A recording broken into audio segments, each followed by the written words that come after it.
13 players and 2 coaches were inducted into the College Football Hall of Fame on Tuesday. There's Vince Young. He led Texas to an undefeated record and bit the Rose in the Rose Bowl after whipping Pete Carroll's USC Trojans, and one of the best college football teams ever for the 2005 National Championship. It was the Longhorns' first national championship in over 35 years. There's Dennis Erickson, who won 2 national titles as the head coach at Miami. Erickson was 179-96-1 as a head coach. There's Joe Taylor, who is Tidewater royalty. He was 232-97-4 as a head coach at Hampton, Howard, Virginia Union, Florida A&M, and won 10 conference championships and 4 national titles during his time. There's Rocket Ismail. There's Darren McFadden. There's Torry Holt. There's Joe Thomas, Jake Plummer, Lorenzo White. There's London Fletcher, Jacob Green, and Patrick Willis. There's Troy Polamalu, Terrell Buckley, and Rickey Dixon. And it's for Rickey that we pause.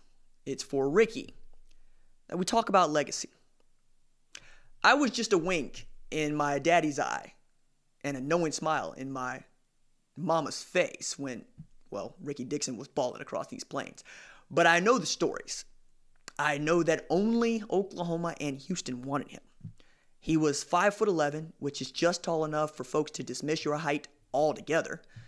He was called too skinny to play big-time ball. But on film, Gary Gibbs saw a ball player. Coach Switzer thought so too, and he told Rickey to come on up to Norman, and they were going to win. And boy, did they ever.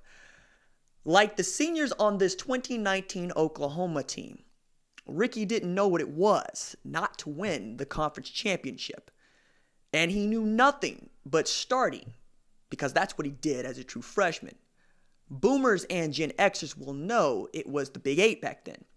From 1984 to 1987, Oklahoma compiled a 42-5-1 record, never lost more than 2 games in any of those 4 seasons, and went to 4 straight Orange Bowls with Rickey in the defensive backfield. Switzer told this story to the Tulsa World about just how damn good Rickey was back there. See, the Sooners played at Pittsburgh in 1984, and secondary coach Bobby Proctor told Switzer he was going to put Dixon in on a 3rd and long situation. The true freshman picked off quarterback John Kajemi and returned the pass 41 yards for a touchdown. Coach Switzer said, Rickey holds the ball back to the quarterback and was high-stepping it down the sideline. Well, I'm running down the sideline with him. Not as fast as he was, but when he got to the end zone, I got a hold of him and grabbed him. He thought I was going to hug him. I ate his Wilmer Hutchins behind out. He was shocked. In 1985, Rickey's Sooners won the program's 6th national title. The team took out the whole 55-gallon drum of butt whoop and poured it all over Tom Osborne's number 2 ranked Nebraska, 27-7 in Norman, without ever needing to ask, how big a boy are you? Later on, they stomped number 1 Penn State to leave no doubt about who the best team in college football was that year. Rickey was named a consensus All-America selection that year. But that wasn't even his best season, roaming the secondary of Gibbs' 52 scheme. The year was 1987, the same year my daddy's wink and my mama's smile led to me joining the world. And Rickey won the Jim Thorpe Award, for which I am a sitting committee member. After seasons with 2, 3, and 3 interceptions recorded respectively, Rickey reached that upper level where your mind, body, and soul must be one and picked off 8 friggin' passes in the regular season, including one he turned into a house call, giving him 17 for his career. That's 1 fewer than the school record held by Oklahoma's gift to Texas football, Darrell K. Royal. Following another year of being named a consensus All-American, he was selected 5th overall in the 1988 NFL Draft. It's 1 spot ahead of Pro Football Hall of Famer and Tim Brown, and 6 ahead of the playmaker Michael Irvin, and 13 ahead of Hall of Famer Randall McDaniel, and a full round ahead of Oklahoma State and Buffalo Bills royalty Thurman Thomas. As a Bengal safety, he made his presence present by knocking the tar out of him, baby. His last year in the league was 1993, and when it was done, it was done.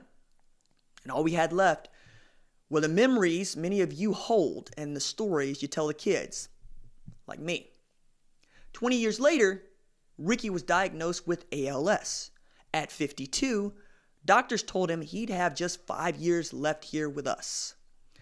This despicable disease has forced him into an automated wheelchair and his wife Lorraine into dueling roles of both partner and caretaker. When it's nice out, Rickey and Lorraine slip outside their home in DeSoto and listen to the birds chirp. Lorraine's been married to Rickey for more than a quarter century. While carrying more than most, she is a lawyer at the Dallas office of the Environmental Protection Agency. She, like the strong black women who raised me, holds it all together and will not allow their men to lose faith. 6 years after his diagnosis, his mustard seed faith has led him here, now, to know we haven't forgotten the player he was and the man he is. Makes sense that Coach Switzer was the fellow who told Rickey he was being inducted into the Hall. Switzer said he felt like Santa Claus last January when he went down to DeSoto to tell Rickey the good news. He was going to be a Hall of Famer. As for legacy, Mr. Dixon, if this reaches you, your family is your legacy. Your teammates carry your legacy. Football fans tell your legacy. I, sir, am your legacy.